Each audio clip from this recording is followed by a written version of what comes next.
नमस्कार। स्नातक प्रथम वर्ष कला संकाय की सभी छात्राओं का स्वागत है।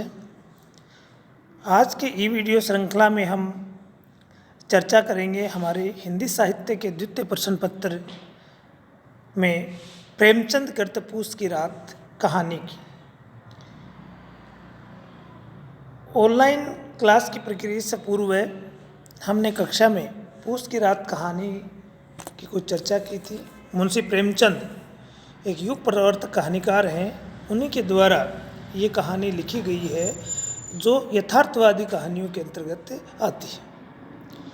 प्रेमचंद पहले आदर्शवादी कहानीकार थे, उसके बाद आदर्शोन्मुखी यथार्थवादी हुए और अंत में उन्होंने जो कहानियाँ लिखी वो पूर्ण रूप से यथार्थवादी कहानियाँ थी। इसी प्रकार की एक कहानी है पूस की रात, जो किसान के जीवन पर आधारित है, किसान की समस्या पर आधारित है। और वो किसान की समस्या और किसान के जीवन की जो त्रासदी है उसका यथार्थपरक चित्रण ये कहानी करती है। कहानी में बात करें पूस की रात कहानी की मूल संवेदना की, तो यह जो कहानी है वो एक यथार्थवादी कहानी है जिसमें भारतीय गरीब किसान की करुण कथा को वर्णित किया गया है। कहानी के जो पात्र हैं हल्कू, जो जिसे इस कहानी के नायक भी कहा जा सकता है, सहना जो साहूकार है, मुन्नी जो हल्कू की पत्नी है और जबरा जो हल्कू का पालतू कुत्ता है। केवल इन्हीं पात्रों के बलबूते पर इस कहानी के संपूर्ण स्वरूप को सजाया गया है, संरचित किया गया है। गरीब किसान की करुण कथा के रूप में इस कहानी को हम ले सकते हैं।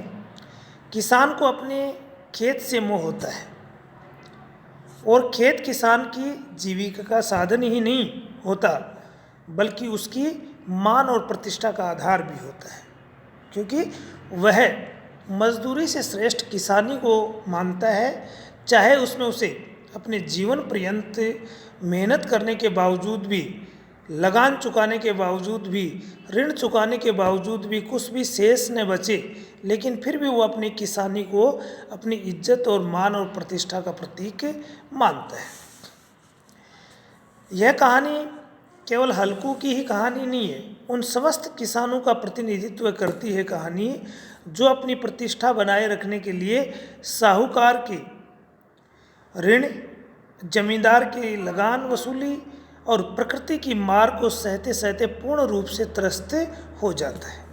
यानी कि तीनों ही जो प्रतिकूल जो परिस्थितियां हैं उन्हें सहन करना पड़ता है किसान को, जिनको हल्कू ने किया। सहना के रूप में कहानी की समस्या को पैदा करता है, ऋण की समस्या को लेकर के, और गरीबी की जो समस्या है वो सर्दी की भयावहता प्रदर्शित करती है। तो अंत में जब फसल नष्ट हो जाती है और किस प्रकार से पति और पत्नी वार्तालाप करते हैं कि लगान तो चुकाना ही होगा, तो इस बात की ओर इंगित करती है कि किसान को चाहे फसल पैदा हो न हो, जिस फसल पर लगान लगता है वो फसल भी नष्ट होने के बावजूद भी उसे लगान चुकाना पड़ता है। इसलिए साहूकार की ऋण, जमींदार की लगान की वसूली और प्रकृति की मार, इन तीनों का सामना किसान को करना पड़ता है।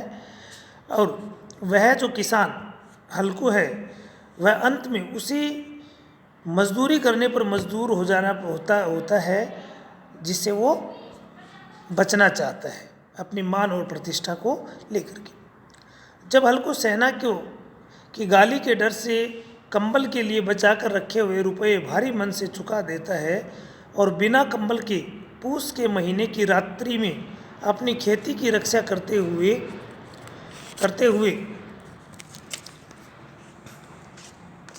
आग के अलाव की गर्मी से अकर्मण्य होकर खेती को गायों द्वारा चौपट करा देता है।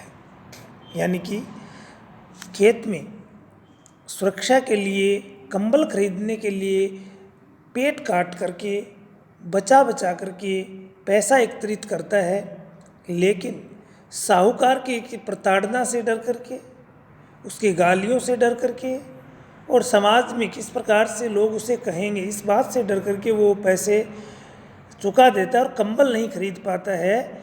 और इतने भयंकर और भयावह सर्दी की रात्रि में बिना कंबल के अपने खेत में नील गायों से अपनी खेती की सुरक्षा करता है। लेकिन अति शीत के कारण अकर्मण्य की स्थिति में जब वो आ जाता है, क्योंकि अलाव के सामने बैठता है, तो उसके खेत को जो गायें हैं वो चौपट कर देती हैं।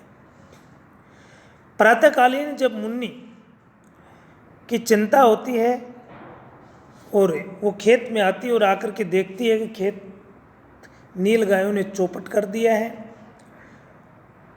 हल्कू है वो अचेता अवस्था में लेटा हुआ है, जबरा लेटा हुआ है, और आकर के वो कहता है कि आप यहाँ सोए पड़े हो और खेत को तो नील गायें चौपट कर गई। उठता है, बहाना बनाता है कि पेट में बहुत दर्द हुआ, बड़ा भयंकर मरते मरते बचा हूँ। तब मुन्नी और वो दोनों आते हैं अपने खेत की मेड़ पे, देख करके दोनों की स्थिति अलग अलग होती है। मुन्नी मालगुजारी चुकाने की चिंता उसको सता रही है कि जिस खेती पे आधारित जो माल चुकाना था वो खेती नष्ट हो गई, तो माल कैसे चुकाया जाएगा। और हल्कू की आंतरिक प्रसन्नता कि उसे पूस की रात में कम से कम खेत पर सोना तो नहीं पड़ेगा, यह पाठक को सोचने पर विवश करती है। ये दोनों परिस्थितियाँ कि किसान के साथ इस प्रकार की परिस्थितियाँ क्यों पैदा होती जा रही है, क्या कारण है कि उसे इस प्रकार की मजबूरियों में उसे जीना पड़ता है। कि कब तक अन्नदाता यूँ ऋण की समस्या एवं साहूकार के चंगुल में फंस कर के दीनहीन अवस्था में जीवित रहेगा। ये पाठक को सोचने पर मजबूर करता है, चिंतन करने पर मजबूर करता है। कहानी में कृषक जीवन की दुर्बलता और सफलता की झांकी दिखाई देती है, और साथ में यही भी प्रकट किया है कि एक दृष्टि से वह सबल होता है, कड़ी मेहनत करता है, एक एक पैसा पेट काट कर बचाता है, सर्दी का सितम सहता है, जमींदार की गाली सुनता है, प्रकृति की मार झेलता है, फिर आशावादी होकर के निरंतर अपना कार्य करता रहता है। इतनी प्रतिकूल परिस्थितियों में इतना संघर्ष करके और अपने जीवन को निरंतर आगे बढ़ाने का काम करता है, और फिर भी निरंतर अपने कार्य के प्रति रुचि बनाते हुए निश्चित रूप से कार्य को आगे बढ़ाता रहता है। यही उसकी सबलता है। और प्रतिकूल परिस्थितियां वश दबाव में आकर जमींदार साहूकार के समक्ष झुकना और उनका प्रतिकार करने की हिम्मत न होना उसकी दुर्बलता है। उसकी हिम्मत नहीं होती है कि जमींदार को जाकर के ये कह दे या साहूकार को जाकर के ये कह दे कि जिस फसल पर मुझे लगान चुकाना तो वो फसल ही नष्ट हो गई, इसलिए वो लगान नहीं चुका पाऊँगा। लेकिन इस प्रकार की हिम्मत उसकी नहीं होती है। और अतः कहानीकार ने उन शक्तियों का यथार्थ प्रकट किया है जो किसान की व्यवस्था की जिम्मेदार है। यानी कि इस कहानी में किसान की लाचारगी, बेचारगी और उनका संपूर्ण जीवन का संघर्ष और समस्याओं को बड़े ही यथार्थपूर्वक ढंग से चित्रित किया गया है, और साथ ही उन जिम्मेदार तत्वों का भी प्रकटीकरण किया गया है जिनके कारण किसानों की इस प्रकार की अवस्था है।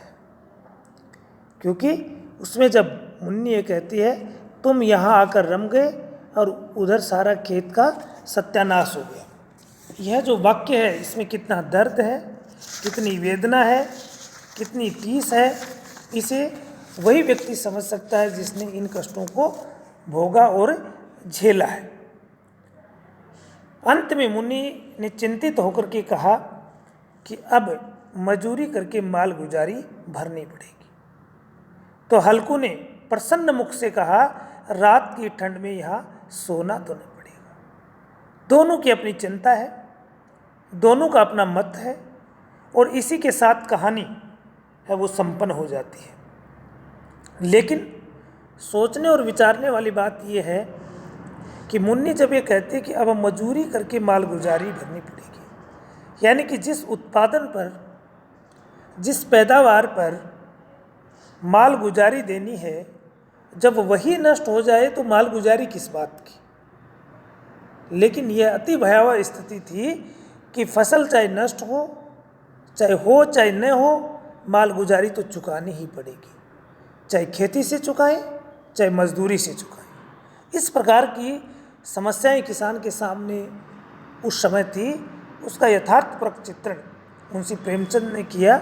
उनकी ये कहानी उत्कृष्ट कहानियों में से है, जो कि यथार्थवादी कहानियों के अंतर्गत आती है। धन्यवाद।